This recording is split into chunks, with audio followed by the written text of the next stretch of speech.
All right, what's going on, team? Good morning. Welcome to our morning note. It is December 10th, 2020, 9:01 Eastern Standard Time. My name is Carlos Garcia, founder and CEO of G.A.R Capital.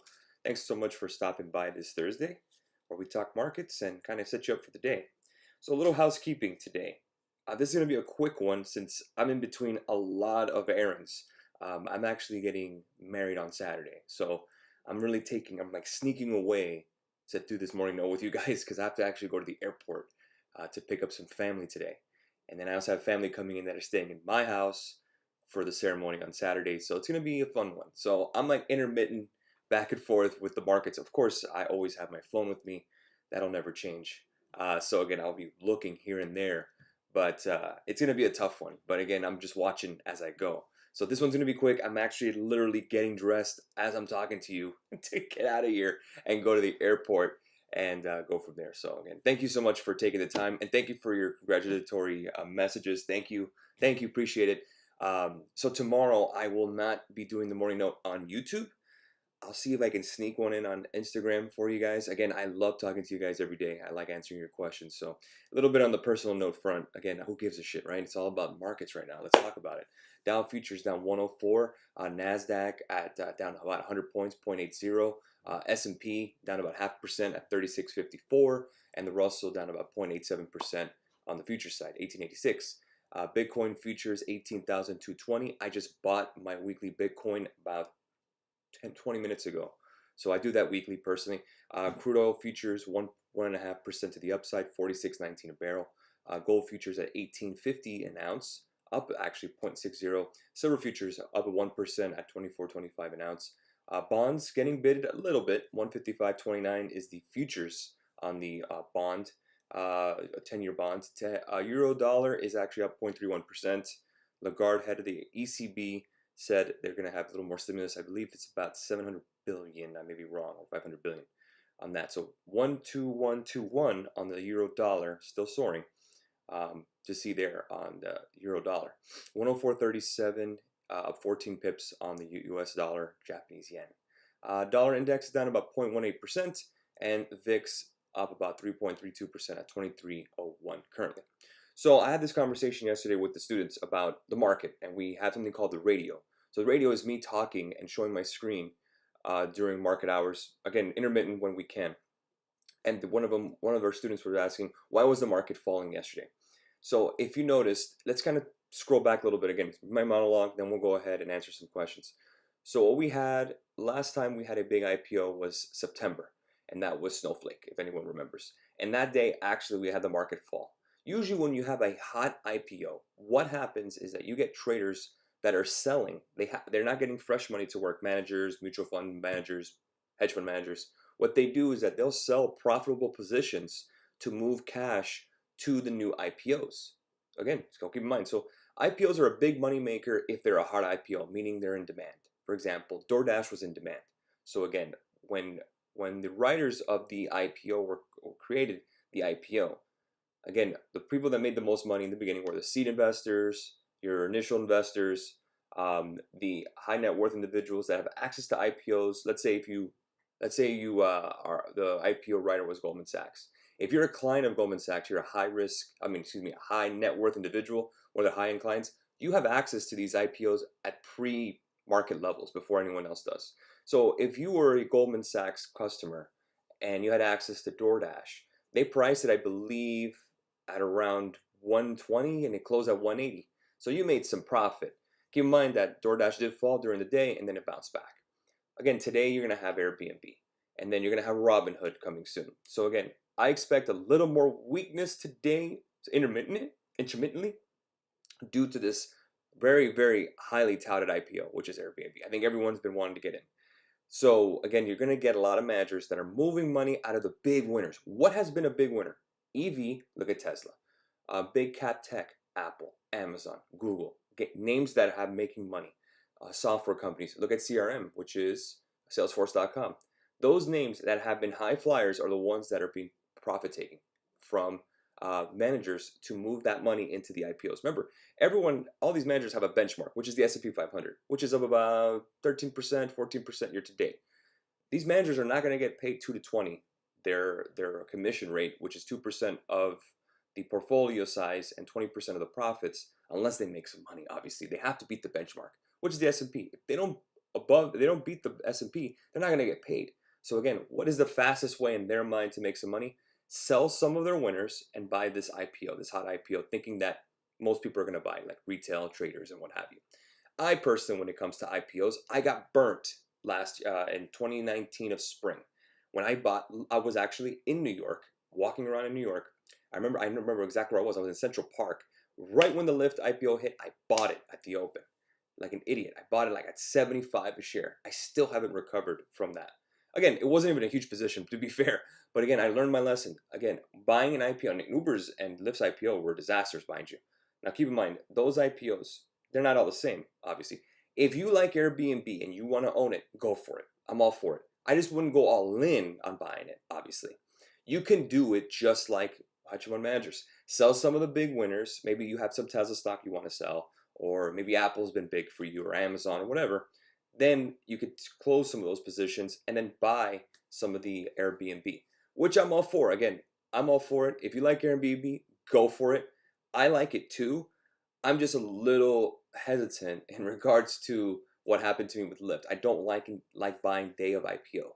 I prefer to wait for their first earnings report, but that's just me.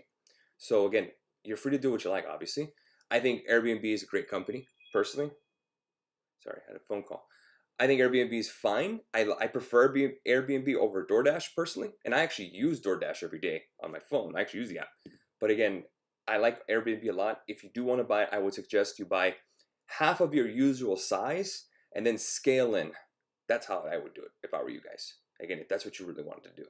So again, you're getting some information here. Again, COVID cases are spiking. We had the jobless claims that were higher than expected today.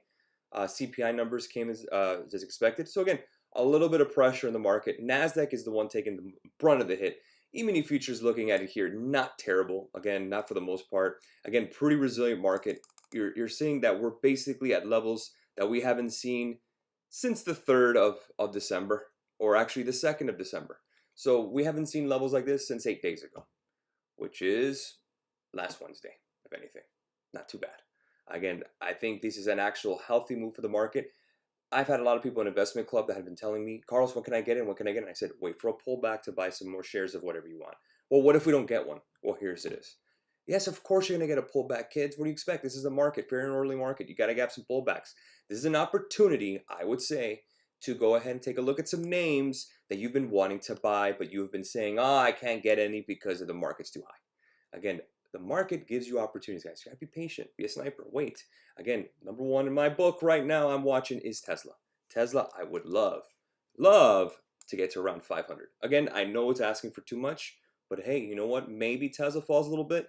I think if you get to around 508, you pull this trigger and you buy some more shares of Tesla. I know I am. I'm definitely buying some more. So for me, 508.61, which is the previous breakout level, definitely could happen. May not be today, may not be tomorrow, but again, that's my target for a buy on Tesla. NIO, again, 32 has been the level for me to buy to 42, mind you. BAB, another one that's been just hit on headlines. 250 or below, I'm buying, of course. Apple, I'm not going to get there, obviously. Apple, I need to get to around 100. I've been waiting for that. Microsoft, same thing. I need to get to around 200. I'm not going to get there right away. It's at 217.64. Amazon, another one. I'm waiting for 3,000. 3,000, it's $79 away.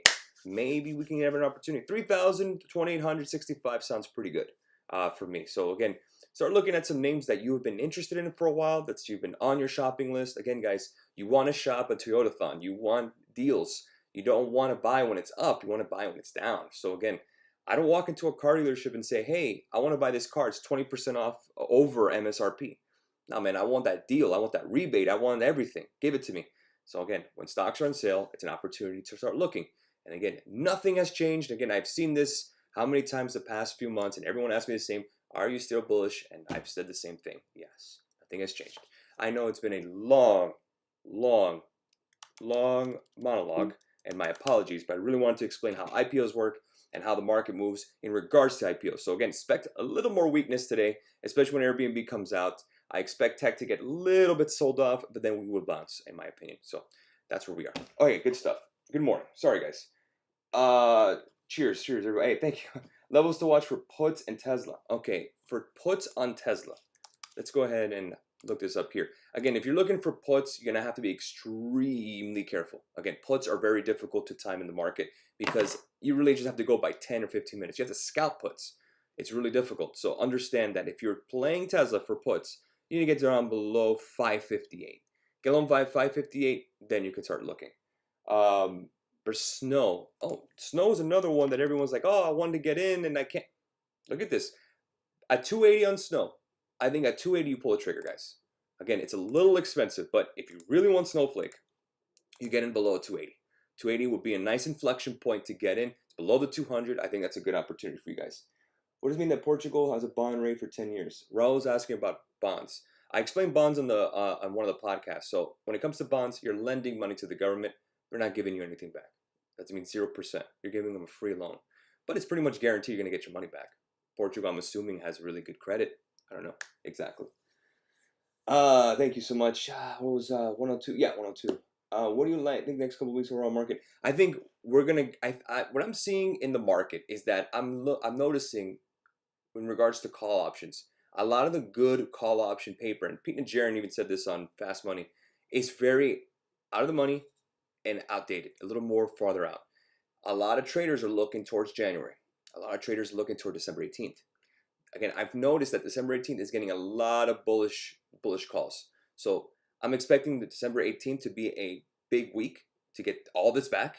And then we're going to taper off in volume. Don't expect anything after December 18th. December 18th to the 31st, you take vacation, you don't do anything. Again, if you fall, yes, then you can buy some stock. But again, trading-wise, you need to be extremely careful. The volume is going to be very low. So I would not do much in regards from December 18th to the 31st. If you have a calendar, start writing down there December 18th to 31st. December 18th to 31st, obviously I will be working. I'll be watching the market. My team has the time off, so I'll be working on their behalf.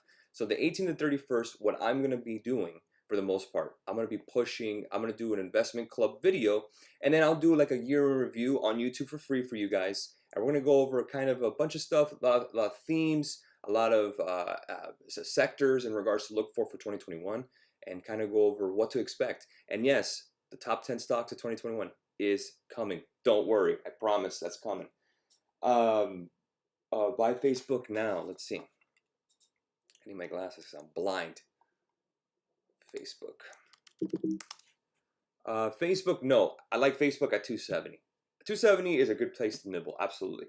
Buy the dip on Qs. I do like Qs long term, obviously. I don't own Qs, but I think 295 is a good place. Good place to get some in. 287 would be great. Thank you, sir. Thank you. Apple.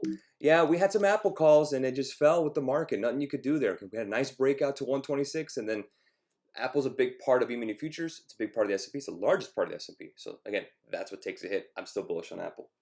I would not touch Amazon 3,200, any calls on Amazon. Too expensive. Stocks that you're planning to buy more in the few days. Yeah, I just went over that. Tesla will be my number one there. I like Microsoft. I'm watching Amazon. I'm watching Snowflake, maybe, possibly. I'm watching Neo.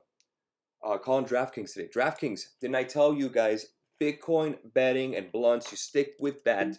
DraftKings is my darling. I like DraftKings long term. I think we break that 53.46 soon. And once you do, it looks great. DraftKings just had a deal with the Tennessee Predators, Nashville Predators, on an NHL. So DraftKings is growing. New York may be getting sports gambling. I told you that's the theme I'm watching for 2021 and beyond. Well, this year too. Bitcoin, betting, which is sports betting, DraftKings and Penn, and blunts, which is cannabis. Those are my three I've been watching, and they've worked out if you've listened. What level for Tesla to buy? I just said it. Bitcoin, betting, blunts is what I look for in investing. That's my investing theme for the short term. Bitcoin, buying Bitcoin every week. DraftKings and Penn is betting. They're sports betting companies. And then you have blunts, which is cannabis stocks. Cannabis stocks is Planet 13 that I own. I own THCX. So those are the two cannabis stocks that I own personally. And last one before we go, love long term, are you going to be trading trade options here on DKNG? No, I wouldn't. What's your target to buy Tesla shares? And my last question, since I do have to get out, I'm against the clock. 508 is my 550. You break 550, we'll keep talking. Keep talking at 550. That'd be interesting to watch. But 508, I think you buy. I think you can wait for 500. Right here, 508. I'm gonna put 550 there, but again, maybe for some puts. But 508 is the level I'm looking for. I don't think we're gonna get there this week, but again, oh man, how great would it be to get to 500 and you get an opportunity to buy Tesla here? Be nice. All right, guys, I'm gonna leave it there. I will not be doing a morning note tomorrow. My apologies. I'll see if I can do an IG live or something like that. But again, I have to do so many things. I have to just run to the airport right now and get my family. So I will talk to you guys later. Thank you so much again. Thank you for your well wishes. I will catch you guys soon. Have a great rest of your day. Happy trading, team.